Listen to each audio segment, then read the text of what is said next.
بسم اللہ الرحمن الرحیم۔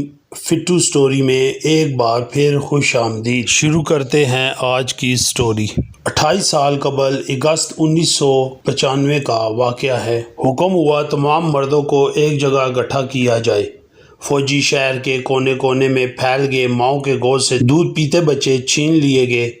بسوں پر سوار شہر چھوڑ کر جانے والے مردوں اور لڑکوں کو زبردستی نیچے اتار لیا گیا۔ لاٹھی ہانکتے کھانستے بزرگوں کو بھی نہ چھوڑا گیا۔ سب مردوں کو اکٹھا کر کے شہر سے باہر ایک میدان کی جانب ہانکا جانے لگا۔ ہزاروں کی تعداد میں لوگ تھے، عورتیں چلا رہی تھیں، گر گرا رہی تھیں، ادھر اعلانات ہو رہے تھے۔ گھبرائیں نہیں، کسی کو کچھ نہیں کہا جائے گا، جو شہر سے باہر جانا چاہے گا اسے بحفاظت جانے دیا جائے گا۔ زاروں قطار روتی خواتین اقوام متحدہ کے ان فوجیوں کی طرف التجائی نظروں سے دیکھ رہی تھی جن کی جانب سے دعویٰ کیا گیا تھا کہ شہر محفوظ ہاتھوں میں ہے، لیکن وہ سب تماشائی بنے کھڑے تھے۔ شہر سے باہر ایک وسیع و عریض میدان میں ہر طرف انسانوں کے سر نظر آتے تھے، گھٹنوں کے بل سر جھکائے زمین پر ہاتھ ٹکائے انسان، جو اس وقت بھیڑوں کا بہت بڑا ریوڑ معلوم ہوتے تھے۔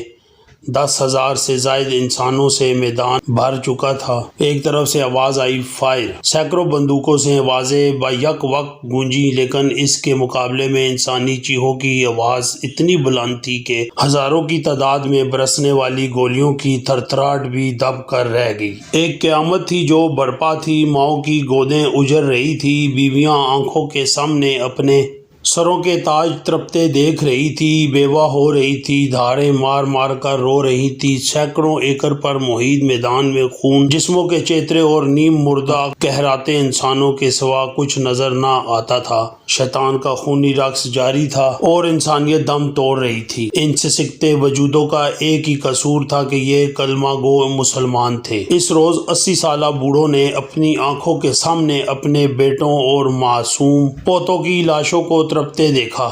بے شمار ایسے تھے جن کی روح شدت غم سے ہی پرواز کر گئی۔ شیطان کا یہ خونی رقص تھما تو ہزاروں لاشوں کو ٹھکانہ لگانے کے لیے مشینیں منگوائی گئی۔ بڑے بڑے گڑھے کھود کر 500 ہزار لاشوں کو ایک ہی گڑھے میں پھینک کر مٹی سے بھر دیا گیا۔ یہ بھی نہ دیکھا گیا کہ لاشوں کے اس ڈھیر میں کچھ نیم مردہ سسکتے اور کچھ فائرنگ کی زد سے بچ جانے والے زندہ انسان بھی تھے۔ لاشیں اتنی تھی کہ مشینیں کم پڑ گئیں۔ بے شمار لاشوں کو یوں ہی کھلا چھوڑ دیا گیا اور پھر رخ کیا گیا غم سے نڈال ان مسلمان عورتوں کی جانب جو میدان کے چاروں جانب ایک دوسرے کے قدموں سے لپٹی رو رہی تھی۔ انسانیت کا وہ ننگا رقص شروع ہوا کہ درندے بھی دیکھ لیتے تو شرم سے پانی پانی ہو جاتے۔ شدت سے غم سے بے ہوش ہو جانے والی عورتوں کا بھی ریپ کیا گیا۔ خون اور جنس کی بھوک مٹانے کے بعد بھی چین نہ آیا۔ اگلے کئی ہفتوں تک پورے شہر پر موت کا پہرہ طاری رہا۔ ڈھونڈ ڈھونڈ کر اقوام متحدہ کے پناہ گزین کیمپوں سے بھی نکال کر ہزاروں لوگوں کو گولیوں سے بھون دیا گیا۔ محض 2 دن میں 50,000 نیتے مسلمان زندہ وجود سے مردہ لاش بنا دیے گئے۔ یہ تاریخ کی بدترین نسل کشی تھی۔ ظلم و بربریت کی یہ کہانی سینکڑوں ہزاروں سال پرانی نہیں، نہ ہی اس کا تعلق وحشی قبائل یا دور جاہلیت سے ہے۔ یہ 1995 کی بات ہے، جب دنیا اپنے آپ کو خود ساختہ مہذب مقام پر فائز کیے بیٹھی تھی۔ یہ مقام کوئی پسماندہ افریقی ملک نہیں بلکہ یورپ کا جدید قصبہ سربرنیکا تھا۔ یہ واقعہ اقوام متحدہ کی نام نہاد امن فورس کے عین سامنے بلکہ ان کی پشت پناہی میں پیش آیا۔ اگر آپ سمجھتے ہیں کہ یہ مبالغہ آرائی ہے تو ایک بار سربرنیکا واقعہ پر اقوام متحدہ کے سابقہ سیکرٹری جنرل کوفی عنان کا بیان پڑھ لیجئے، جس نے کہا تھا کہ یہ قتل عام اقوام متحدہ کے چہرے پر بدنما داغ کی طرح ہمیشہ رہے گا۔ 90 کی دہائی میں یوگوسلاویہ ٹوٹنے کے بعد بوسنیا کے مسلمانوں نے ریفرنڈم کے ذریعے اپنے الگ وطن کے قیام کا اعلان کیا۔ بوسنیا ہرزیگوینیا کے نام سے قائم اس ریاست میں مسلمان اکثریت میں تھے، جو ترکوں کے دور عثمانیہ میں مسلمان ہوئے تھے اور صدیوں سے یہاں آباد تھے، لیکن یہاں مقیم سرب الگ ریاست سے خوش نہ تھے۔ انہوں نے سربیا کی افواج کی مدد سے بغاوت کی، اس دوران میں بوسنیا کے شہر سربرینکا کے ارد گرد سرب افواج نے محاصرہ کر لیا۔ یہ محاصرہ کئی سال تک جاری رہا۔ اقوام متحدہ کی امن افواج کی تعیناتی کے ساتھ ہی باقاعدہ اعلان کیا گیا کہ اب یہ علاقہ محفوظ ہے، لیکن یہ اعلان محض ایک جھانسا ثابت ہوا۔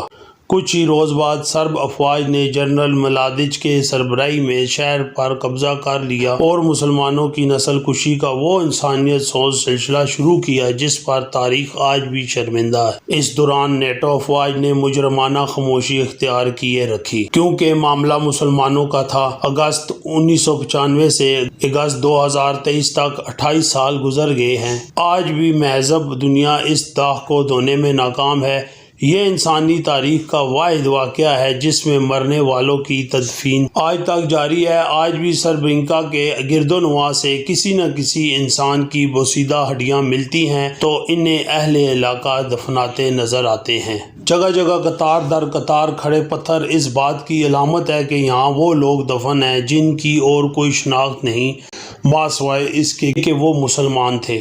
گو کہ بعد میں دنیا نے سرب افواج کی جانب سے بوسنیا مسلمانوں کی اس نسل کشی میں اقوام متحدہ کے غفلت اور نیٹو کے مجرمانہ کردار کو تسلیم کر لیا۔ کیس بھی چلے، معافیاں بھی مانگی گئیں، مگر ہائے اس زودِ پیشما کا پیشما ہونا۔ اب تو یہ واقعہ آہستہ آہستہ یادوں سے بھی محو ہوتا جا رہا ہے۔ دنیا کو جنگ عظیم، سرد جنگ اور یہودیوں پر ہٹلر کے جرائم تو یاد ہیں، لیکن مسلمانوں کا قتل عام یاد نہیں۔ غیروں سے کیا گلہ، ہم میں سے کتنوں کو معلوم ہے کہ ایسا کوئی واقعہ ہوا بھی تھا۔ دوستو، کمنٹس میں اپنی فیلنگ کا اظہار ضرور کیجیے گا، اور آخر میں آپ سے ریکویسٹ ہے کہ چینل کو ضرور سبسکرائب کیجیے گا۔ ملتے ہیں اپنی نیکسٹ سٹوری میں۔ اللہ حافظ۔